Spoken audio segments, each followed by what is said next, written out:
सबके लिए समान है, जल सबके लिए समान है। तो जब भगवान की ये शक्तियाँ, ये सब भगवान की क्या है? शक्तियाँ हैं, विभूतियाँ हैं। जब ये सबके लिए समान है तो क्या भगवान सबके लिए समान नहीं है?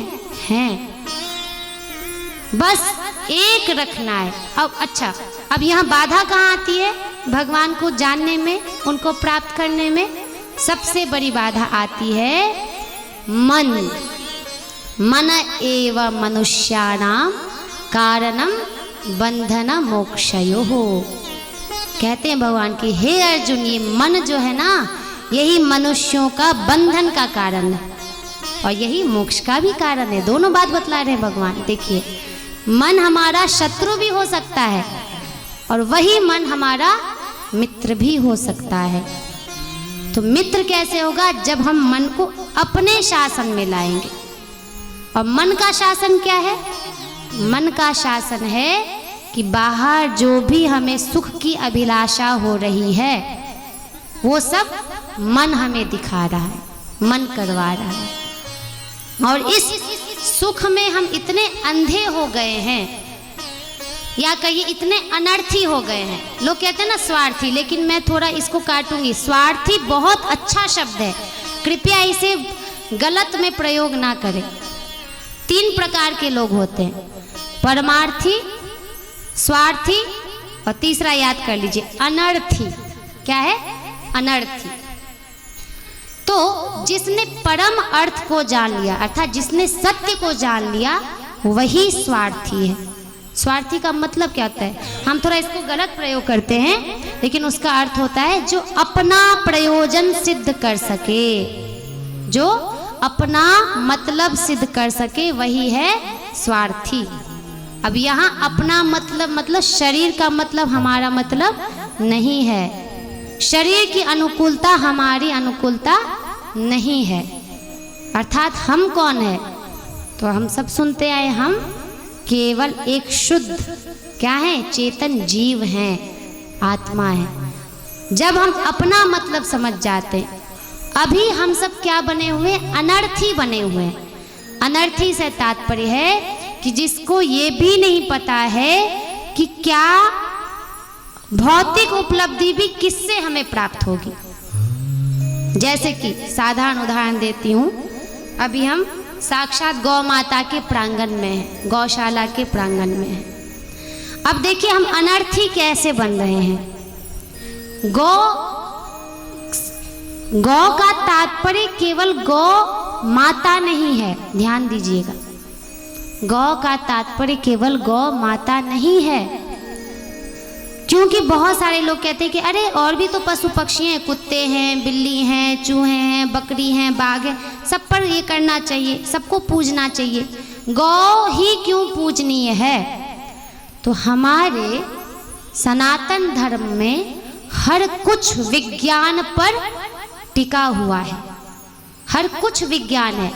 क्यों हमने सभी जीवों में गौ को ही पूजनीय बनाया?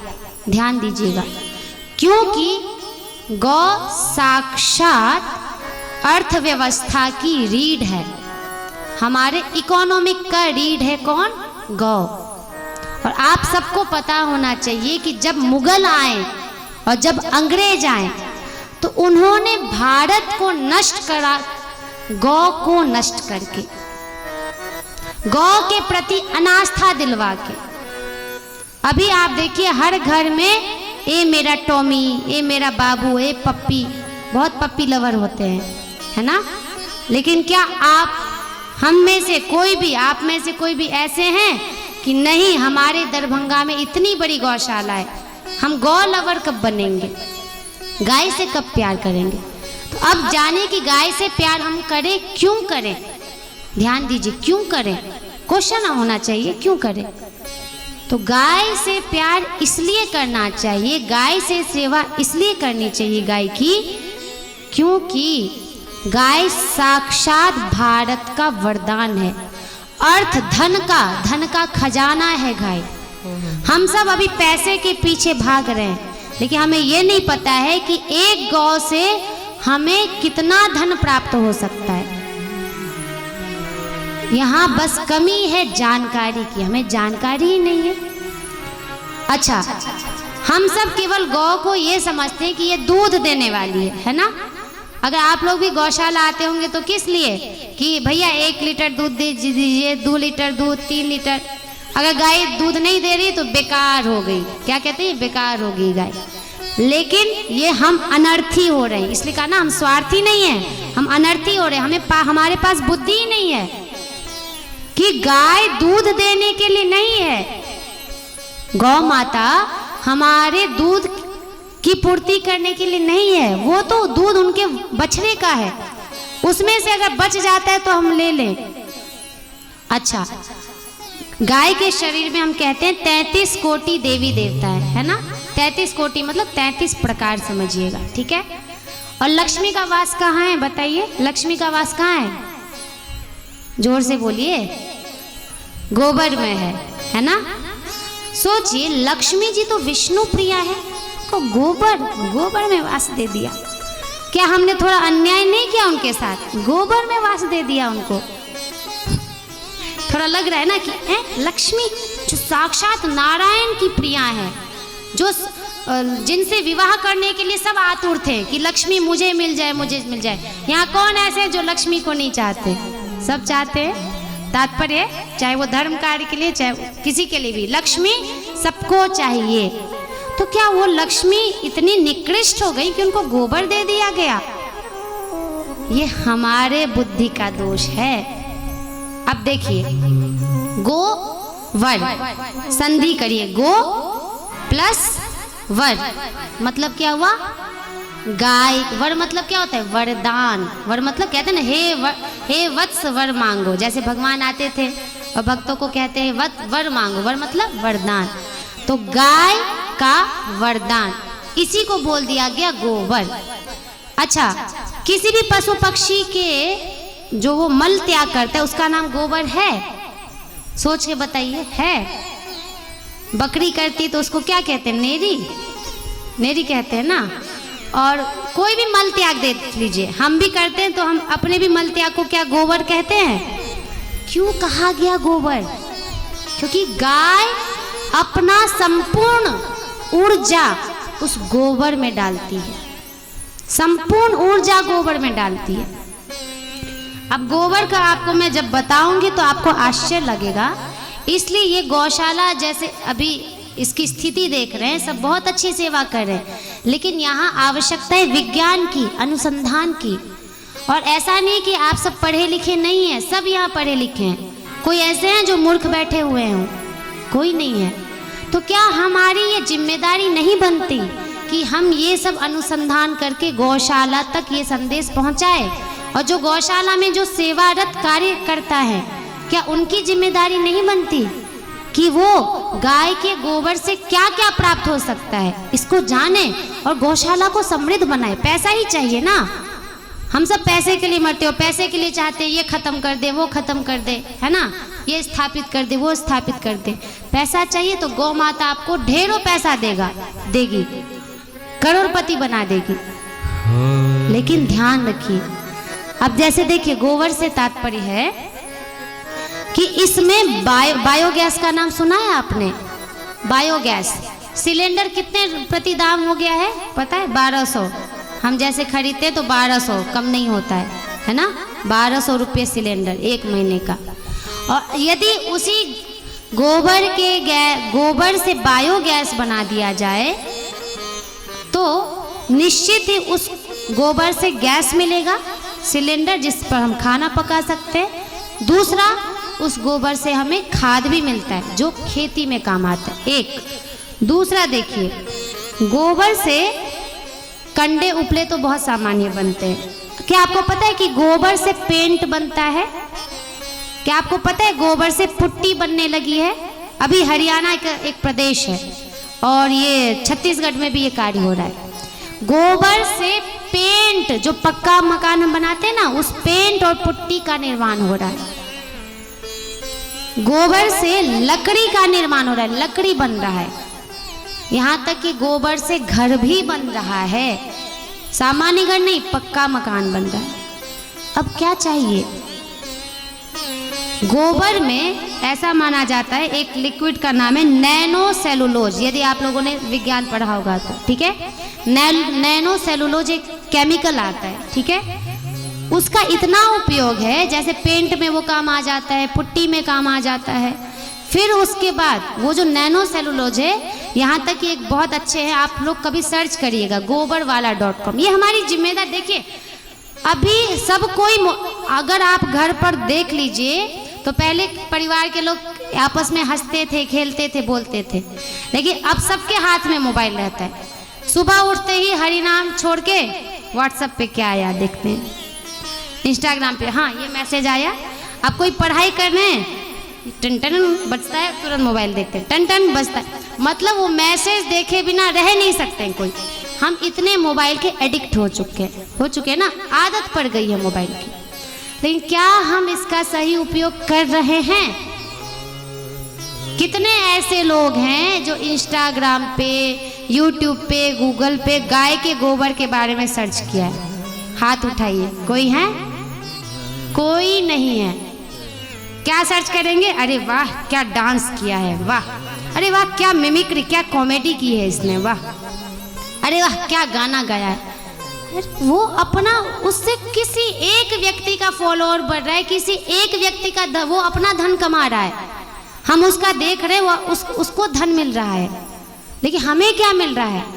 हमारी बुद्धि और हमारी आंखें दोनों खराब हो रही। लेकिन अगर उसी का हम सही उपयोग करें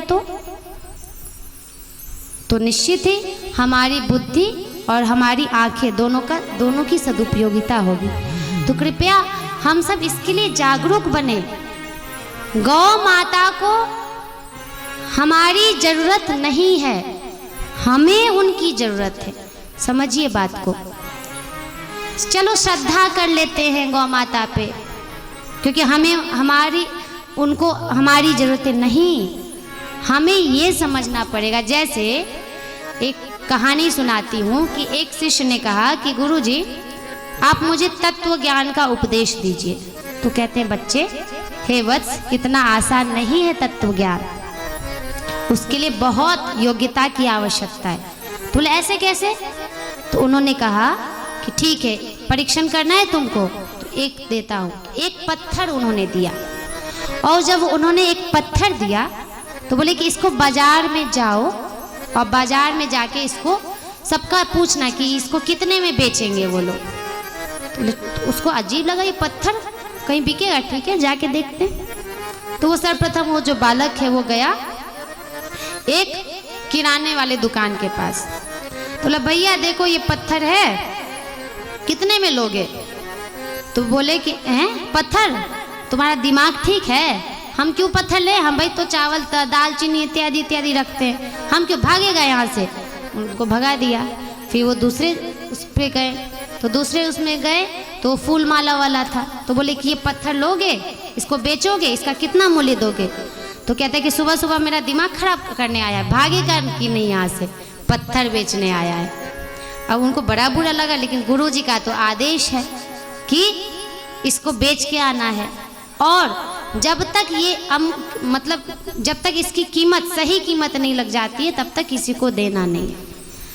अब तीसरे के पास गए तो वो था लोहार, और तो बोला कि मैं इसका क्या दूंगा, ठीक है 10-20 रुपए दे दूंगा, पत्थर कोई बेचने की चीज़ है, लेकिन तुम इतने देर से मैं देख रहा हूँ बाजार में घूमे जा रहे हो, तो चलो दे दूंगा।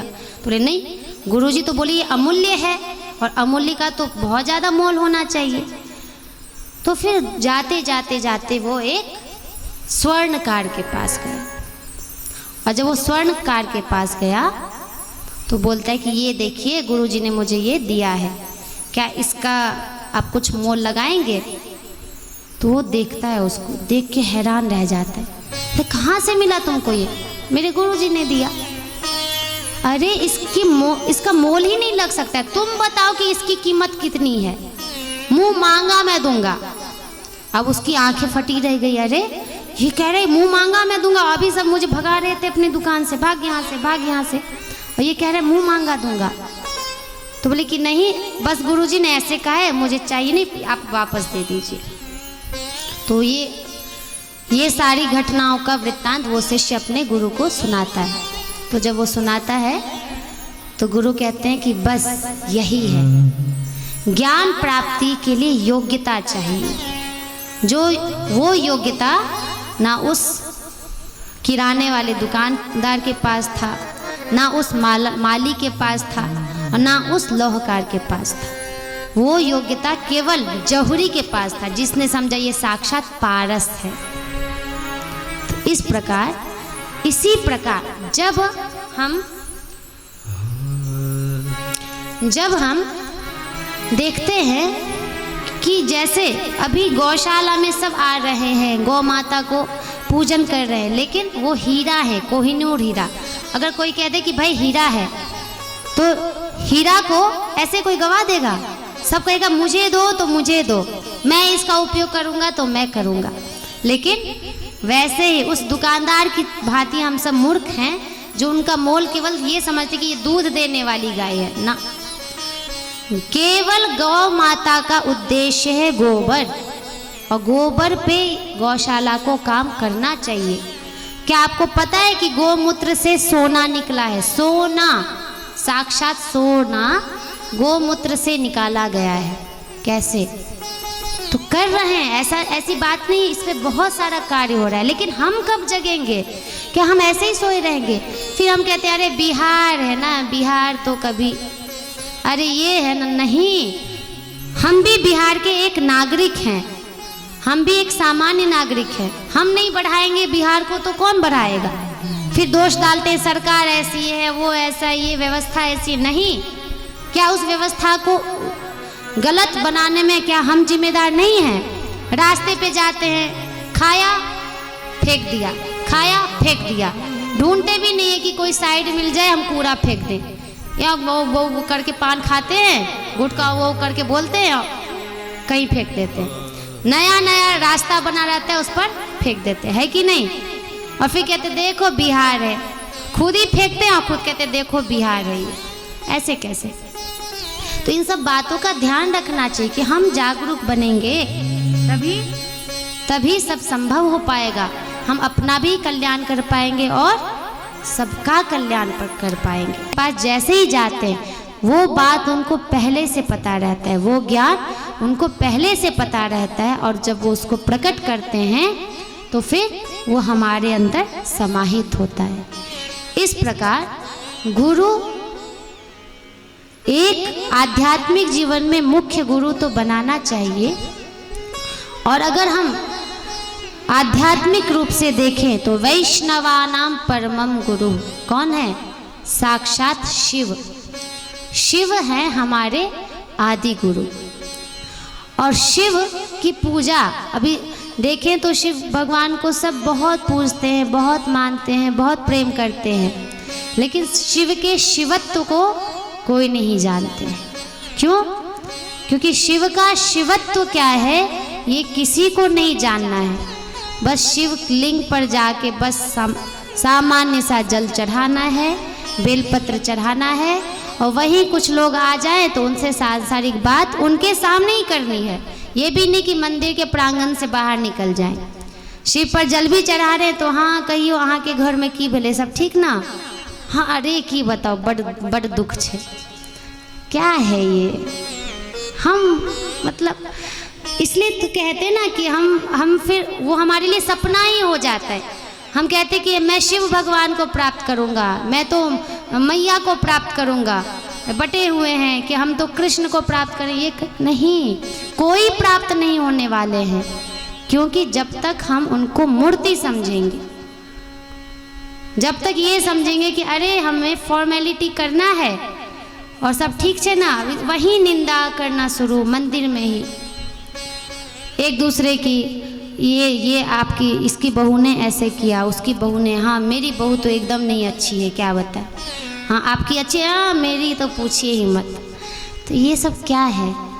मंदिर में कभी भी भगवान के समक्ष निंदा, जैसे कि मान लीजिए कि कोई राष्ट्रपति है, कोई प्रधानमंत्री है, प्रधानमंत्री राष्ट्रपति से मिलने के लिए क्या करना पड़ता है? अपॉइंटमेंट लेना पड़ता है ना, ऐसे नहीं मिल सकते हैं, पहले कॉल करिए, उनको पत्र भेजिए और वो समय देंगे। तब जब आप जाएंगे तो बताइएगा, सच सच बताइएगा। अगर हम राष्ट्रपति के पास बैठे हों, उस समय अगर हमारा मोबाइल भी बजेगा, हम उठाएंगे?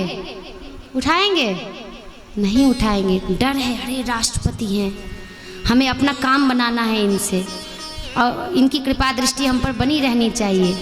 तो कुछ नहीं, उस समय कितना भी इमरजेंसी कॉल आता हो हम नहीं उठाते, कितने भी इमरजेंसी बात हो हम नहीं करते हैं, क्योंकि सामने देख रहे हैं कौन है?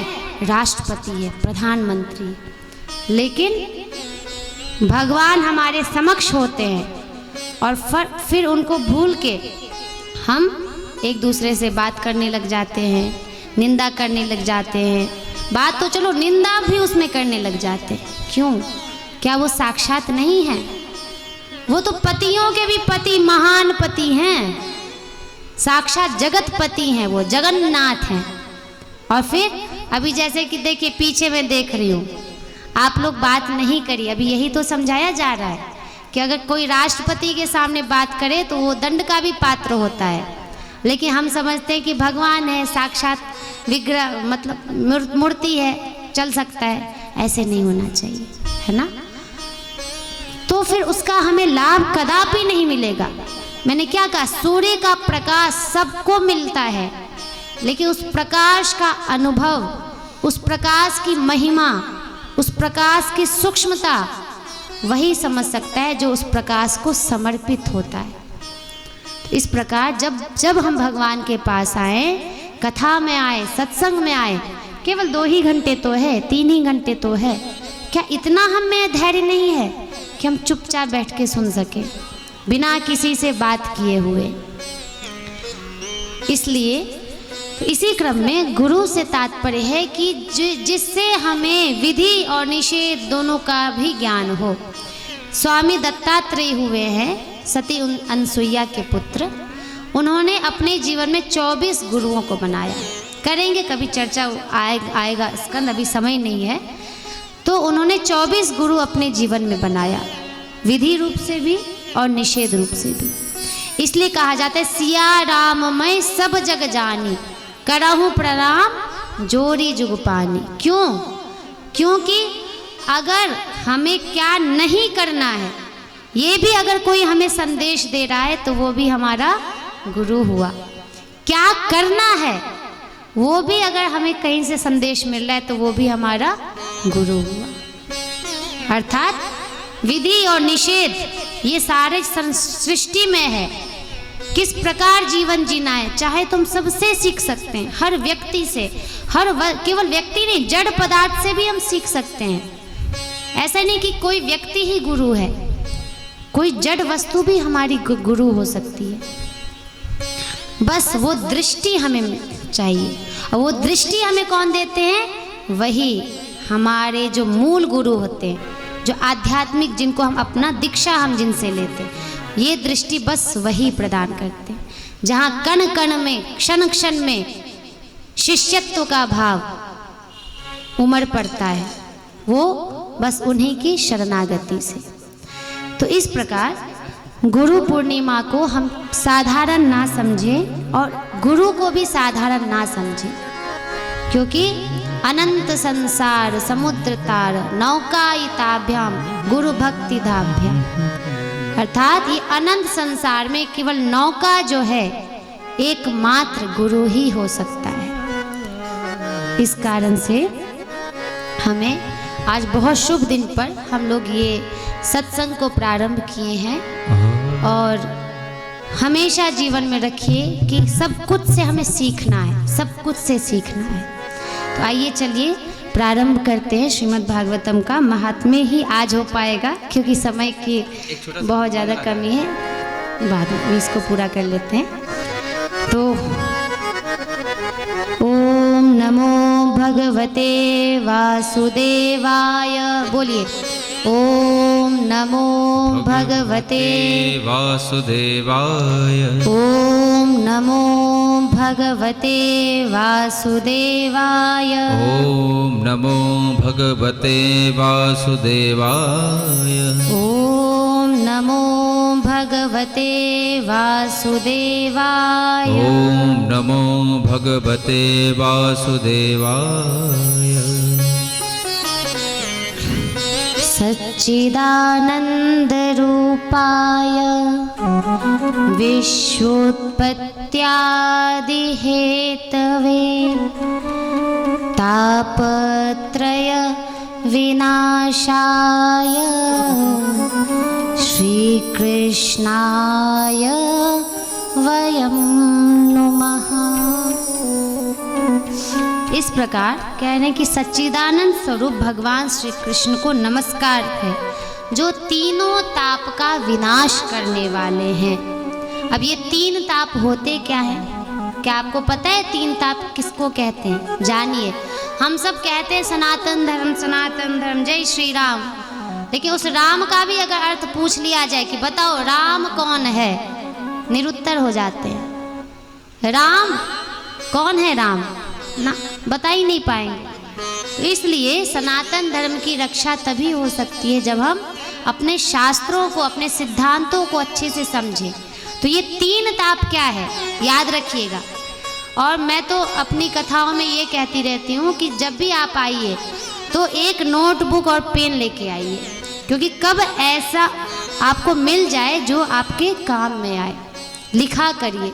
कथा केवल बैठ के सुनने वाली चीज़ नहीं है, नहीं तो बहुत प्रकार के श्रोता होते हैं, सुन रहे उनको अभी जैसे वो सुनेंगे तो कोई लाइट देख रहे होंगे, हाँ भाई 1 2 3 4 5 इसको बैठ के गिन रहे होंगे, है ना। तो कोई देख लेंगे पंखा ठीक से लगाने, हाँ 1 है 2 है, फिर देखेंगे हाँ ये हाँ बड़ा सुंदर सजाया है।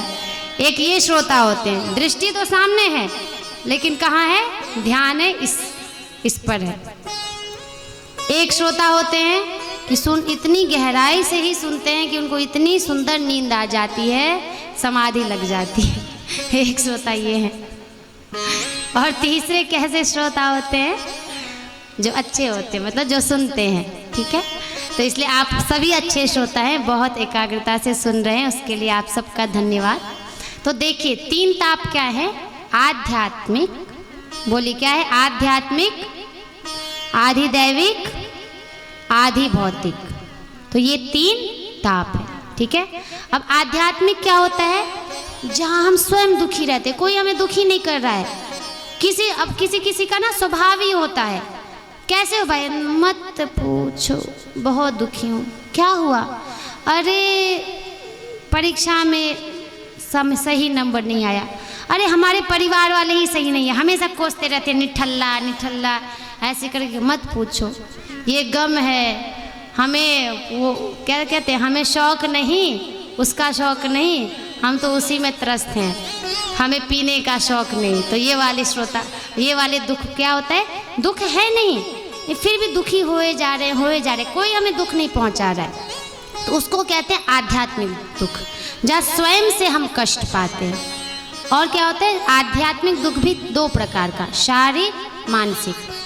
मानसिक मतलब खुद ही दुखी हो जा रहे हैं, कोई कितना भी खुश करने की कोशिश कर रहा है फिर भी दुखी हो रहे हैं, थोड़ा सा करते मनोरंजन फिर दुखी हो जाते हैं, फिर दुखी हो जाते हैं।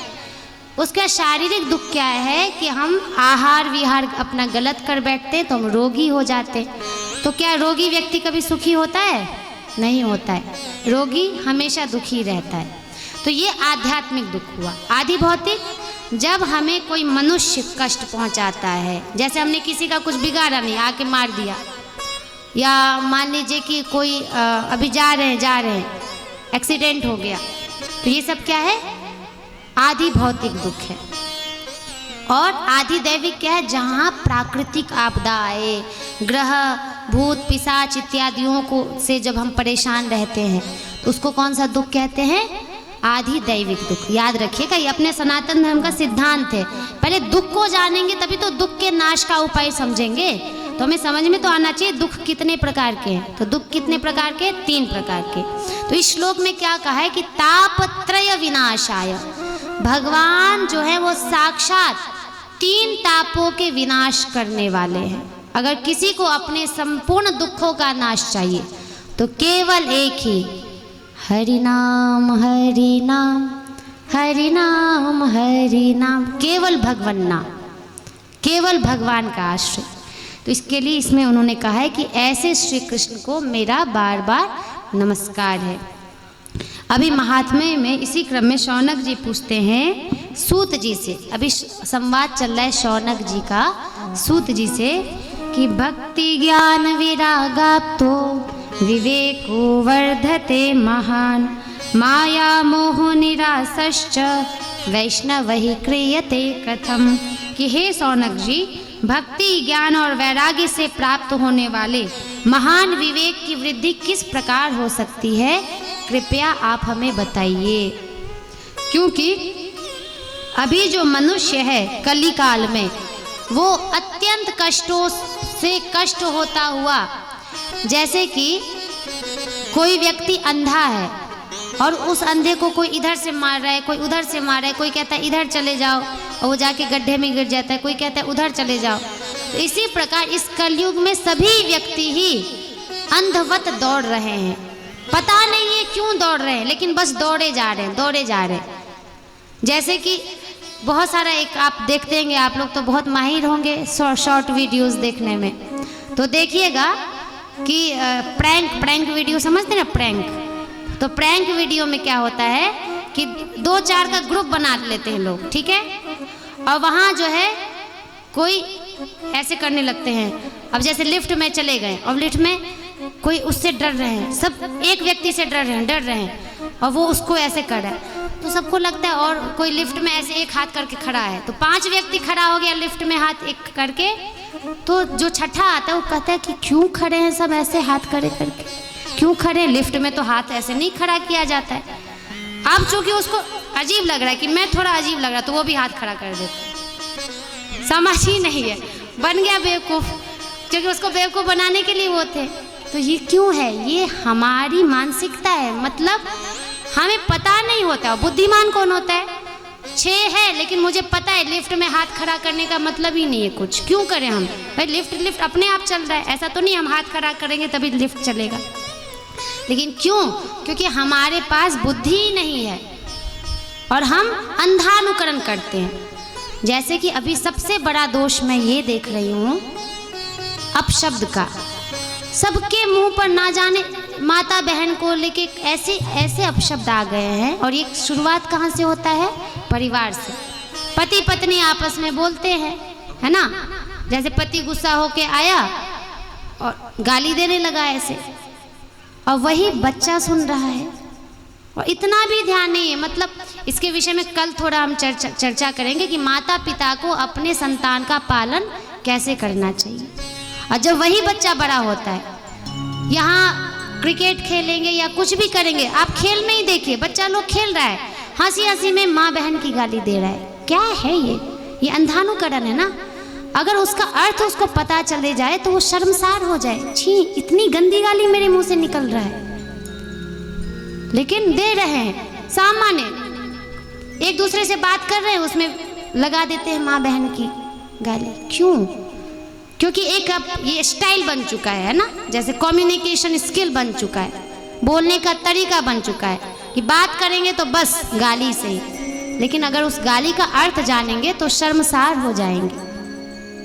क्यों देते हैं? तो कृपया ऐसे समाज का निर्माण ना करें जहां मनुष्य भी कहलाने लायक ना हो, कृपया ना करें। और ये जिम्मेदारी सर्वोपरि है वृद्ध जनों की, माता पिताओं की है। मर्यादा रखें, जब भी देखें संतान सुन रहा है, कितना भी गुस्सा है, अपने पर कंट्रोल करना है। और जब भी वही संतान बड़ा होता है, कहते अरे हमारा तो माँ का लाडला पिता का लाडला बिगड़ गया। क्यों बिगड़ा? आपके कारण बिगड़ा। इस प्रकार यही अंधानुकरण है। तो कहते कि सभी मनुष्य विषयों के विकार में ऐसे फंसे जा रहे, एक मनुष्य को देख के दूसरा अनुकरण कर रहा है, दूसरे को देख के तीसरा, और पता नहीं क्यों कर रहा है, बस ऐसे ही किए जा रहा है। तो हे सूत जी, आप हमें बताइए कि ऐसे मनुष्यों का उद्धार कैसे होगा।